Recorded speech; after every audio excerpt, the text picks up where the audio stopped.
The Addiction Podcast, Point of No Return.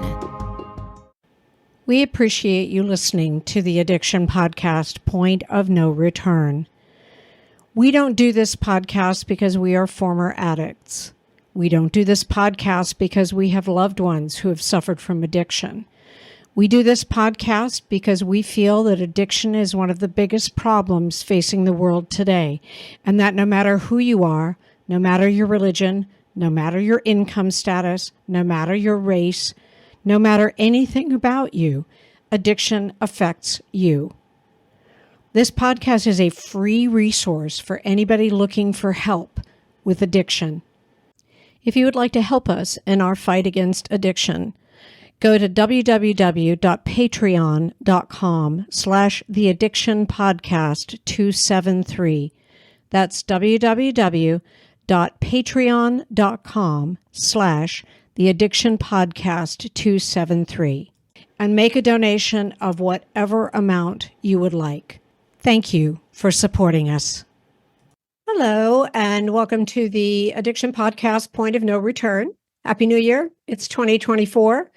If you or someone you know needs to get clean and sober, we are hoping that this will be the year that that happens and that it goes way beyond just this year.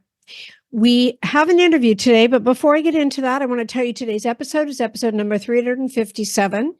And just a reminder to please subscribe to our podcast wherever you listen to podcasts and give us a 5-star rating, because that way, when people are looking for podcasts about addiction, and we think that the stories that we tell on this podcast are valuable to people, so when they search, they'll come up with our podcast, which is all we want.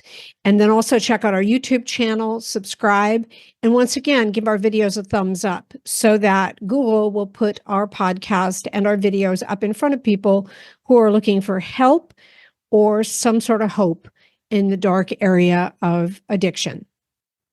So today we have an interview with a woman named Paula Santos Young. Paula's world was shattered when her beloved oldest son's life was stolen in March of 2022. He was poisoned by fentanyl-laced marijuana from someone he trusted. Paula didn't just sit back and mourn his death. She went on a crusade. She's been roaring from every platform that she can find to wake up officials and communities to the fentanyl crisis destroying families.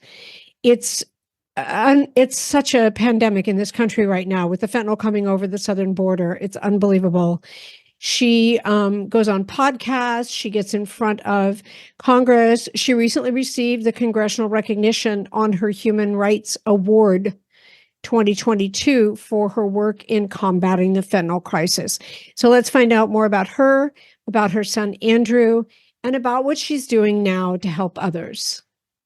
Paula Santos Young, thank you for being willing to talk to us today on the podcast. You have additional perspective on the fentanyl crisis, but thank you for being with us today.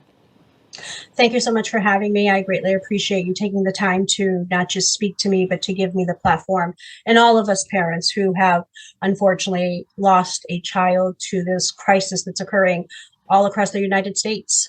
Yep. And that's why we do this. Paula, take us back. Just tell us a little bit about, your background, where you grew up, and Andrew, and, what his childhood was like, and kind of his background. Tell us about your family. Absolutely.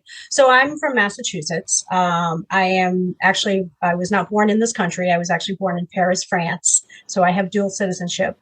Moved here to Massachusetts because a lot of my family is here.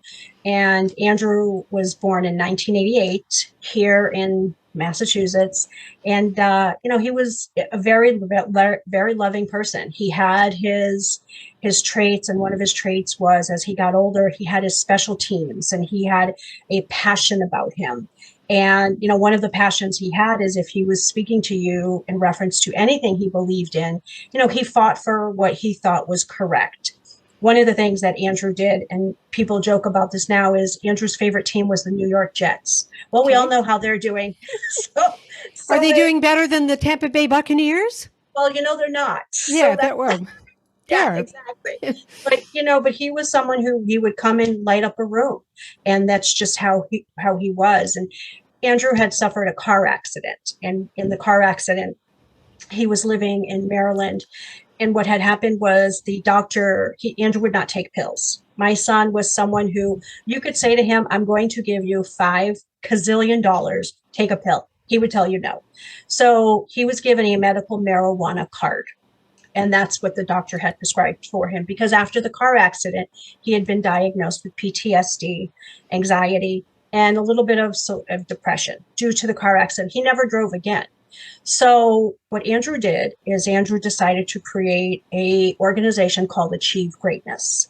Achieve Greatness consisted of him mentoring kids from elementary all the way up to college level on basketball skills assessment one-on-one, and kind of become their mentor and their go-to person. And it's something he loved to do. So Andrew was a basketball player?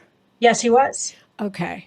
Yes, he loved sports, all sports, but he gravitated to basketball. Awesome. And how old was he when he had his car accident?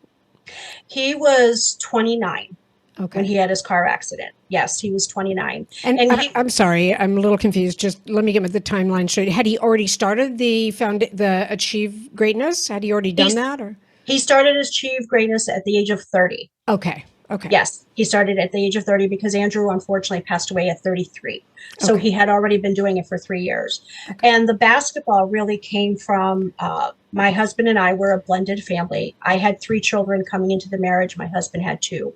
And one of the things that my husband did is and we had all boys. So he would take the boys out on the weekends to get out of the house, because it was either my house cleaning day or just to get out because too much testosterone in the house. I was going to say 5 boys. Oh my goodness. Yes. I had 2. That was way too much testosterone in the house. Yes, absolutely. So, Andrew developed this love of basketball and coaching and teaching because of what my husband had done being a child and what he remembered. It was their kind of therapy for them. So that was one of the things that Andrew did when he created Achieve Greatness, was that became a therapy session for him and the kids that he was coaching and training and one-on-one.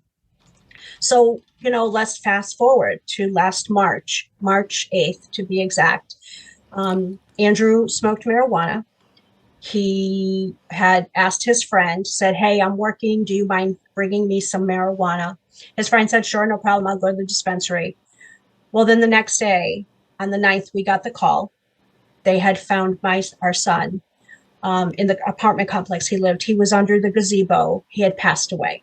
Oh, my. I'm so sorry. The only thing he had near him was the marijuana, the joint. And I apologize if I'm saying it incorrectly, but that's all he had near him. Okay. So, of course, I had spoken to him the night prior, and he had said, Mom, I'm going to go for a walk, which he did all the time. And he said, I just need to clear my head. Some things going on. I'm like, okay, no problem. I'll talk to you in the morning. I love you. Well, that never happened. Right. So when we received the medical examiner report from the state, because I was in constant communication with her, the doctor, she was very lovely. And I said, was it a pill? Was there needle marks? I mean, just anything. And she said, Miss Young, there was absolutely nothing. It was just the marijuana. That's all it was. And he smoked it. And he smoked it. And okay. she said the only thing that I found in his system was fentanyl and xylazine from the marijuana. Wow. So he unfortunately had both. So when people, and what I'm finding in this process is people will sit here and say, well, Paula, that's not true. Paula, that can't happen. That's not happening because, we've been told by statistics and scientists and, when you light up marijuana and it gets to a certain temperature, well, you know what? Apparently I need to take everyone back to school when we were all in elementary and high school. Because what's happening is that these dealers, they have created fentanyl into liquid, just like the fentanyl that's out in the street. So yes, fentanyl is used as a medical grade in the hospital, but it's secure. We know what it is. Right. Yeah. This one is the synthetic one that's out in the streets today, all across the United States. So not only are they spraying the leaves, but they're spraying the actual joint. So when they give it to you or to me, and we put it to our lips, we're You're done. getting fentanyl. Sometimes. The hardest thing about getting someone into recovery is getting them to agree to treatment. Bobby Newman, a certified drug counselor with 30 years experience and an over 85% success rate as an interventionist, has created a series of 12 videos that you can use right now to learn every step to get your loved one to agree to treatment. Call 866-989-4499 today. And say the word podcast to get a 10% discount. Or go to newmaninterventions.com and type in the word podcast for a 10% discount. This service comes with a free 1-hour consultation with Bobby. We appreciate you listening to the Addiction Podcast, Point of No Return. We don't do this podcast because we are former addicts. We don't do this podcast because we have loved ones who have suffered from addiction. We do this podcast because we feel that addiction is one of the biggest problems facing the world today, and that no matter who you are, no matter your religion, no matter your income status, no matter your race, no matter anything about you, addiction affects you. This podcast is a free resource for anybody looking for help with addiction. If you would like to help us in our fight against addiction, go to www.patreon.com/theaddictionpodcast273. That's www.patreon.com/theaddictionpodcast273.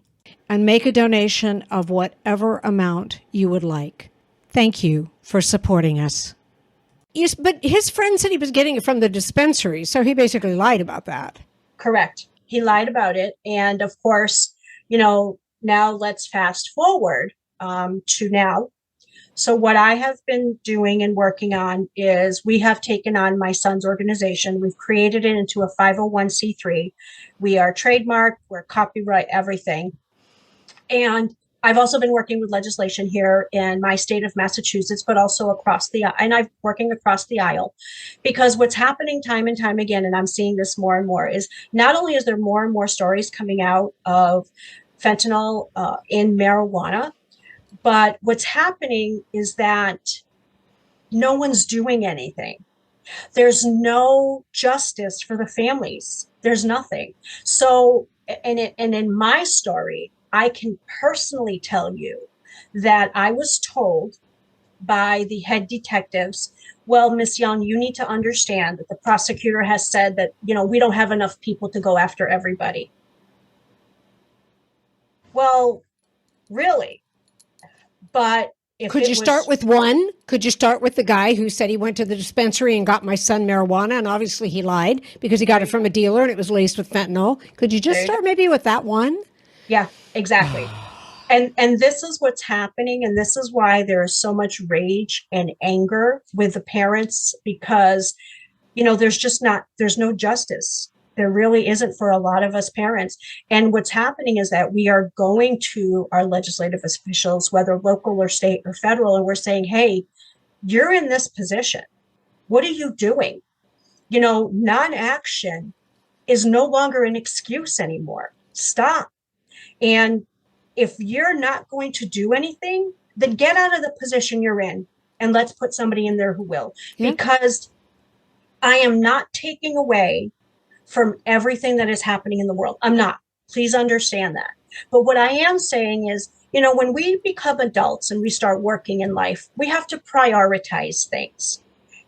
And they're not prioritizing this. Mm-mm. You continue not to hear anything. You continue not to see anything. I tell people all the time, I said, listen, all you have to do, someone said to me one day, it was a reporter that I was speaking to, and he said, well, obviously you must hate the administration that's in right now. And I said, time out. You are listening to the Addiction Podcast, Point of No Return.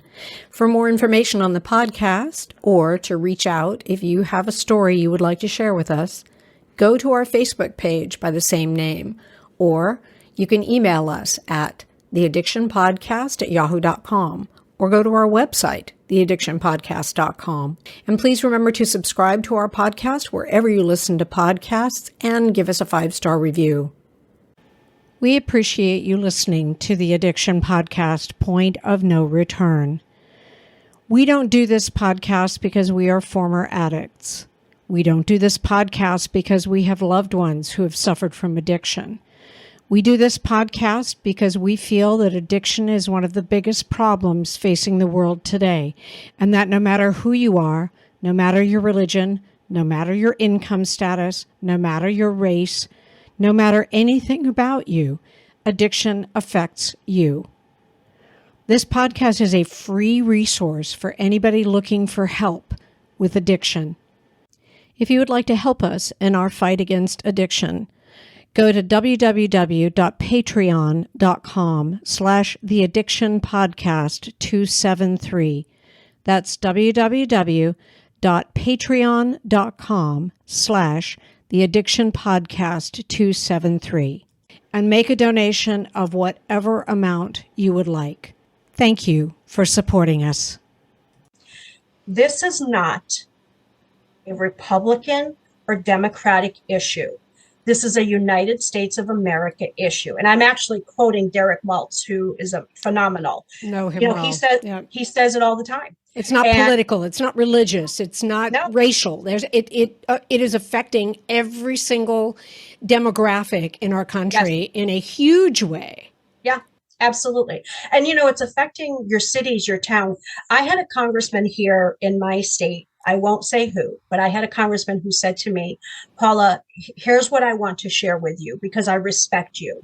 When I walk into the State House and I see my colleagues, they know what's happening in their cities and towns. They are very well aware because they're getting the numbers from the Department of Health. They are seeing it. But what you don't understand is they don't want to attach their name to it. Now, how pathetic of a comment is that? It's cowardice. It's flat out cowardice. And I said to him, I said, I thank you for being honest with me. I appreciate it. But at the same time, it's kind of disgusting and sickening. It is. Why are we putting them in office if they're not going to put their name to something that's this important? Yeah, exactly. Exactly. Especially when we're, and the DEA and the CDC has said this, we are at 300 a day. That's 300 a day. So one of the things I do when I do speaking engagements is I say, let me give it to you logistically. So let's think about 9/11. 9/11 occurred and the world shut down. Literally, the world shut down. We are losing 300 a day. And you don't see that happening at all. And I think that's one of the biggest things that right now with a lot of parents, what they're doing with starting organizations is, they're partnering with other people. They're partnering with other parents. One of the things that I've been doing is I've been partnering with many of my community leaders, whether it's local or state. And I've said to them, this needs to be the year, 2024 needs to be the year of coalitions. It needs to be the year of partnerships, but it needs to be the year of coming together for social change. Because continuing to make excuses is no longer an option for you. We're not going to hear it. We don't want your prayers and thoughts. We want action. And if you're not going to put forth action, then let us know what we need to do, because then we'll do it. Yep. You mentioned before we were on the air, you just said that you had visited one of your congresspeople and you said, give me an action point. Did they give you an action point? Did they give you an action item? Did they say this is what we're going to do? Did you get an answer to that? When I met with, it was actually 25 congressmen and senators at the State House, both sides of the aisle, very bipartisan. And they said to me, well, what is your action? What is your takeaway, Paula? And I said, I want you to put forth legislation. We have no legislation here in Massachusetts. We have a congressman who put forth legislation for fentanyl in Congress to classify fentanyl as a level 1. So people would do jail time. Well, it passed Congress, no problem. Now it's sitting in Senate. It's just sitting there. So I had a conversation with a pretty powerful senator here in the state. And I said to him, listen, did you even know this is going on? And he said, no. I said, how do you guys not? What am I missing? Like, I know I'm not in politics, but what am I missing? Head So, in sand. yeah, I didn't know. Okay, well now you do. So what are you going to do?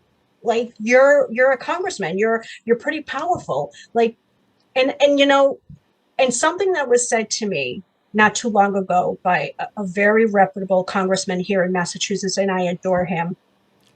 And he said, Paula, I can put forth every legislation you tell me to.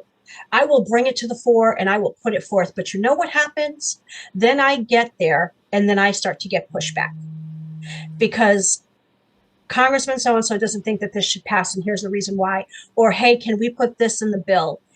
And that's what's happening. So there's really no bipartisanship coming together when it comes to formulating a legislation to actually put it through. I mean, look, let's talk about Families Against Fentanyl. Jim Rawl, love him. Jim's been fighting on this battle since 2015, since he lost his son Tommy, and he's been fighting to classify fentanyl a weapon of mass destruction. You have only one state in the United States who has done that, which is Virginia with Governor Youngkin. And I give him credit for having done that. But what about everybody else? It's yeah. Sorry, I was writing down that name. Families Against Fentanyl. Yeah, Families Against Fentanyl, Jim Rawl. Yes, Rolf. yes. I don't think amazing. we've had him on the podcast, so I wanted to take down his name.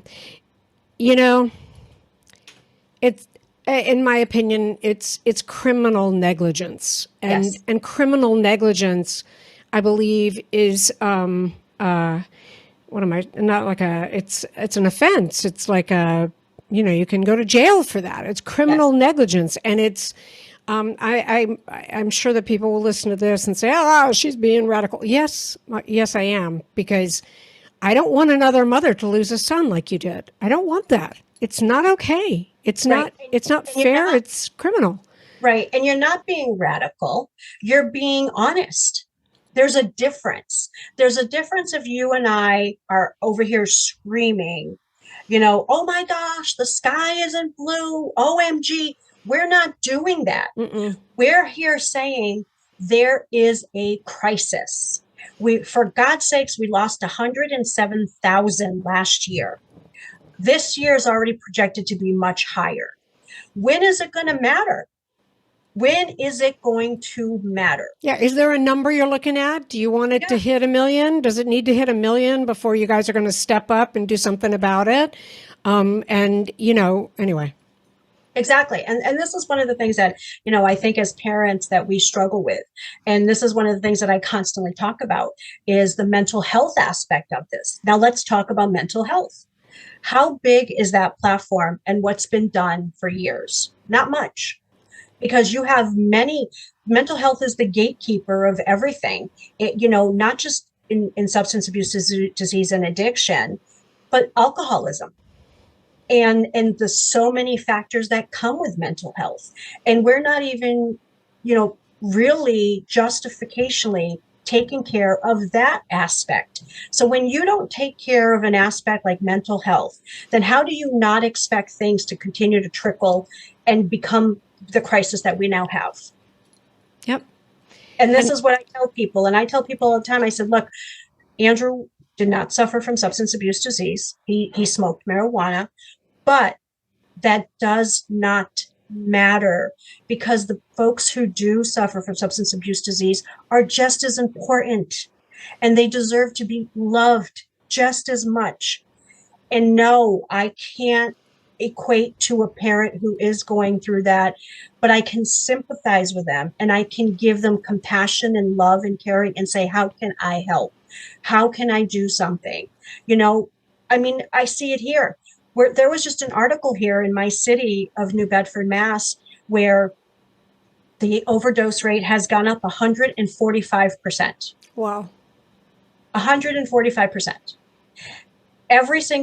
Practically every single student in our high schools right now from the age of 8 and 9 are vaping and smoking marijuana. Yes. So you're going to sit here and tell me we don't have a problem? And and and then let's talk about and and I know I'm probably going to get pushback on this, or you're probably going to get Oh, people. that's okay. It won't be the first time. Oh, I know. Trust me. But I mean, one of the things I have a very good partnership with the DEA. And one of the things I've said to them is you need to change the narrative. You have to.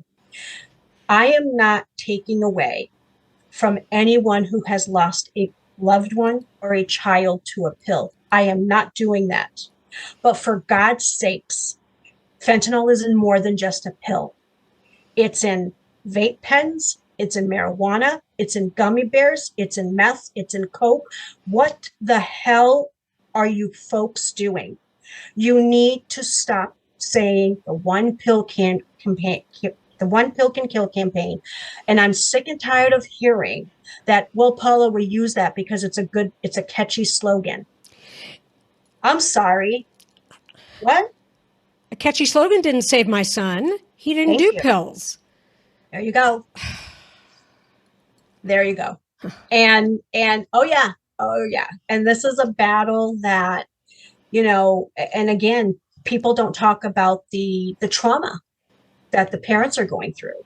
Let's talk about all of us parents. For parents who do have, children, family members, loved ones that are substance abuse and now passing away of fentanyl poisoning, the trauma that the families are going through. So not only are you dealing with the loss of your child unexpectedly, but now you're dealing with folks who are dismissing your feelings. Yes. Yeah. And saying to you that, well, it's been a year. Okay. Yeah. And how long will my son be gone for? Forever. So that's how long it's going to be. That's how long we are going to be broken for. We are going to be broken for the rest of our lives. Yeah. And either step up and help and support us or get the hell out of the way. That's the message. Step up and support it or get the hell out of the way. That's just, and for anybody that is in office, that is listening, that is not taking action, get out of the way. Yeah. You can no longer sit and say it has nothing to do with you or you can't do anything. You can't do that anymore. No. The fentanyl crisis, it's poisoning. It's not addiction or substance use disorder, whatever you want to call it. It is flat out poisoning. It is flat out murder. Yeah. The dealer who sold that to your son is a murderer. Yeah. And there should be action taken against him. Right. And he's walking the streets free. And he's walking the streets free. Right. And it's completely unacceptable. Yeah. And how many more kids does he have to give fentanyl-laced marijuana to before one of you steps up and says, oh, gee, maybe we should look at prosecuting this guy? It's... Right. Yeah. And, and you continue to hear the pushback of, well, we haven't found any scientists that say that this is correct. Are you kidding me? Stop. So what are you saying? Are you saying I'm lying? Is the medical examiner lying? Because here it is in black and white. And there's so many new cases. For God's sakes, there's people in the military that are passing away from fentanyl poisoning, including being in marijuana. So what, are you going to continue to say we don't have a problem? Stop putting it under the rug, because it's exactly what's happening. One of the things I say all the time when I speak is I say, look, anyone who's listening to me, I don't care if you're Republican, Democrat, Independent, I don't care. Give me a call, because I will have the seat waiting for you at the table. Let's have a discussion. And how do they call you? They don't. But I'm just No, but I said, how can they call you? Because I want to put a call to action out to the listeners. You need to do something. Absolutely. Yeah. They can call me 774-417-7972. That is my direct cell phone number. It's right here. It's my personal. I give it out to everybody. I don't care because, again, in order for you to have action, you have to collaboratively agree that things need to be done. And you saying that, yes, I understand and I hear you, but having a non-action, then you're not caring about what's truly happening. And don't say it can't be my child, because I never thought it would be mine.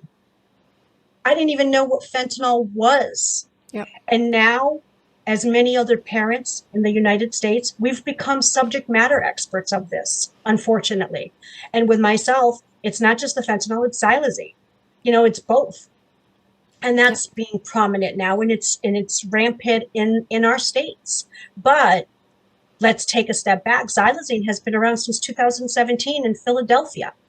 It's these drugs have been around. Fentanyl. I was speaking to a police officer from Connecticut who had retired, and he went to become a U.S. Marshal. And he said to me, he said, Paula, we were seeing fentanyl back in 2001 and 2. And I'm like, okay, so. Yeah, and we had Gerald Posner on, and I'm going to get the dates wrong, Gerald, so I apologize, but I think he was writing about fentanyl in the late 90s. Yes. So this is not something new. So, so other than calling you and your website, tell us the website. Yes. So our website is Achieve Greatness 88. So the number 88.org. Okay. And that is a nonprofit that we have here in Massachusetts. And we have 3 pillars, as I tell people. So the first pillar is obviously education, awareness, and advocacy, because you have to talk about this. I mean, I know the school systems right now, I'm having a hard time with the schools because, the schools, Massachusetts has a curriculum and we have to follow it, and the state and this and that. And I'm like, you know what, save it. I don't want to hear it, because if I find out that another child passes away in the high school like they did last year from fentanyl poisoning, you're really not going to like it. So stop, because this is happening. We right now are having an influx here of Latin Kings. I'm sure a lot of people have heard about them, and they are recruiting, and they're recruiting pretty hard. And they're recruiting because they're also working with the cartel. Of course they are, because there's sleeper cells everywhere. The cartel doesn't care about you and I. No. They care about money. They didn't care about Andrew. No, they don't care about anybody. Mm-mm. It's about money for them. Yep. It's about how many people, and if they kill you or I or anybody, guess what? They have 100 million people waiting in the sideline to get their drugs. Yep. Unfortunately. Yep. Paula, is there a call to action on your website? I noticed that there are news articles and obviously a lot of educational material, but is there a call to action? Like, do you post things like letters to your Congress or whatever? That's something I haven't done as of yet, but I am going to start, because I do it and I just don't post it. So I do a lot of things in the background, I'm sure, as you can imagine. Yes. And I just don't put it out there, because unfortunately, in this path that I've been thrown on, not everybody is as nice as you would think that they would be, especially people who also have lost a child. I mean, there's some folks here in Massachusetts who have lost their children to fentanyl poisoning, and they are in pretty powerful positions. And one of the comments that they made to me is, well, Paula, you need to understand that sometimes we don't want to talk about this. Okay. Paula, it's why we don't have 100 people asking us every day to be on the podcast. We have a handful. We put them on. We talk to you. We talk to others who have lost their kids. And there's a lot of people who think if they don't talk about it, it's going to go away. And guess what? It's not going to go away. People ask us, why do you do the podcast? Did you lose a child to addiction? Do you have an addicted child? Do you have your own history of addiction? And the answer is no. But addiction affects every single one of us. And if you think it doesn't, then you have your head where the sun does not shine. Okay? Correct. That's the bottom line. Correct. And if you're part of the human race, it's affecting you. Correct. Absolutely. And I think one of the biggest things that we're starting to see is we're seeing such an influx now of, politicians who will come out and say, oh, yeah, I know about the fentanyl issue. Yeah, I talked to parents so-and-so. I talked to parents so-and-so. But then, it's almost like and I just had this conversation with someone just prior to coming on with you. And she's a mom. She's in Maryland, actually. I got connected to her, and she lost her son. And I said to her, it's almost like they're playing a game with us. It's almost like they already know how broken and shattered we are. So let's give them a breadcrumb and pay attention to them for a little bit and say, yeah, we care. Yeah, we're going to talk about your child. But then they move on, and then it's done. And that, I think, is the most disheartening thing that is being done right now to parents, is because would they have that same mentality if it was their child? Right. And to be honest, if you're going to be honest, say to the parent, I could tell you I'm going to do something, but I'm really not. Exactly. Don't say you're going to do something and then not. Correct. Yes. Yeah. Because I mean, it all comes down to being honest. I mean, look, I've come across senators and congressmen who have said to me, Paula, I hear you. I mean, I will try to do something. I respect them more because at least they said to me, I will try. They didn't say I will. Opposed to absolutely, I will. Let's get this done. And then nothing. Yeah. Then it's radio silence. That's worse than just saying, I don't like you and I don't want to help you. I mean, it's worse. I mean, I would rather have somebody be upfront with me and say, I don't think it's a priority. I'm likely not going to do anything. Or I think it's a priority, but I know I'm not going to get any support, so I'm not going to do anything, rather than say, oh, yeah, I'll do it. I'll do it. We all know people like that who pay you lip service and then do nothing. Exactly. You know, yeah, Paula, I can't thank you enough for doing what you're doing. You can tell I get passionate about it, too. And I didn't lose a son to fentanyl. And it breaks my heart that you did. And thank you. So the number again, everybody, 774-417-7972, and go to the website, achievegreatness88.org, and connect up and do something. And if you know someone who was lost to fentanyl, don't just sit there and not talk about it. It's too important and it's happening to too many people for you to sit back and let it go. Yeah.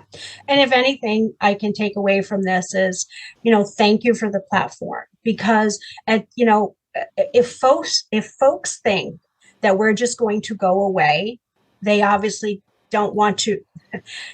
I always heard it said, don't piss off a grieving parent. Well, now that I am that parent, I can tell you that's exactly how my husband and I are, we will obviously always be very respectful, always be very cognizant of who we're speaking to. But at the same time, if you want me to do something for you when it comes to a vote, then you need to start doing things for us. Yep. And this is not, and someone said to me, they said, Paula, you got to be very careful when you word things because you don't want it to become a quid pro quo. That's not what this is about. This is about a crisis. This is about 300 people a day passing away from being poisoned.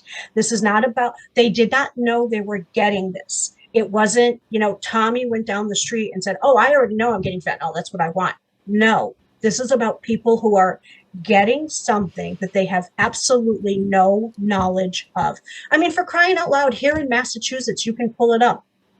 3 weeks ago in Lynn, Massachusetts, we had a huge bust. It was all over the news. It was all over the United States. There was enough fentanyl to kill every single person in this state here in Massachusetts, because what they did, it was in candy form, shaped as a heart, because Valentine's Day is coming up. Wow. And they don't think that they even got all of it in this bust. So you're going to sit here and say, we don't have a problem? Stop. Yikes. We do. And you know what? And it's like you said, and I agree with you, and I thank you for making that. If you don't want to help us, then just say so. Yep. And if you think this problem doesn't affect you, as I said before, you have your head where the sun doesn't shine. Absolutely. Paula, I am so very sorry for Andrew's death, for his loss. And I applaud you for taking that grief and turning it around into action and kicking butt and taking names. Yes. Well, it's funny because some of the local folks here that I've gotten very familiar with, they say, be careful with Paula because she might throat punch you. Because so this is the motto is, and of course I won't do it, but yeah, I mean, it comes to the point where, again, as parents, and we have so many wonderful partners out there and coalitions that, we have partnered with, and just people that we've come across, Jim, Families Against Fentanyl, Andrea Thomas with Facing Fentanyl, Diane with Appalled. There's another one, Angie's Wish, which is Marla in Ohio. I mean, my God, she has the Ohio Supreme Court backing her. She's in the schools. I mean, these are parents who are saying, we have an issue. We need to do something. Let's work together. And that's what this is about. This is not about, I tell people all the time, this is not about Paula doing something and not sharing it with others. This is about Paula doing something and making the call to Jim or to Andrea or to Marla or to Jen in El Paso, Texas, and saying, hey, this is what I'm doing. Do you want a partner? That's what this is about. Yep. Thank you, Paula. Thank you for what you're doing. Thank you for talking to us today. And here's my wish for the new year, that 2024 is the year that something happens on this whole situation, something that will make a difference. Thank you. I so appreciate you and your time. And thank you for being so lovely and compassionate to all of us. And I know you said that you have 2 boys. So you know what? I can tell that even with your 2 boys, you run that house. It's true. Well, they're grown now and they don't live with us anymore. And I have grandchildren, but probably in some ways you're right. Well, thank you, Paula. Thank you so much. What a lovely woman, and such a tragedy to lose her son the way she did. But she's kicking butt, taking names, and she is going to help get something done about this whole fentanyl poisoning crisis in our country. And if you have a voice, and you should, because you do something about it. You can call Paula. Her number is 774-417-7972 and find out how you can help. And let's make 2024 the year we put the kibosh on this fentanyl poisoning in our country. Okay? Next week, another interview. You have been listening to the Addiction Podcast, Point of No Return. For more information, reach out to us on Facebook or go to www.theaddictionpodcast.com. Our email is theaddictionpodcast@yahoo.com.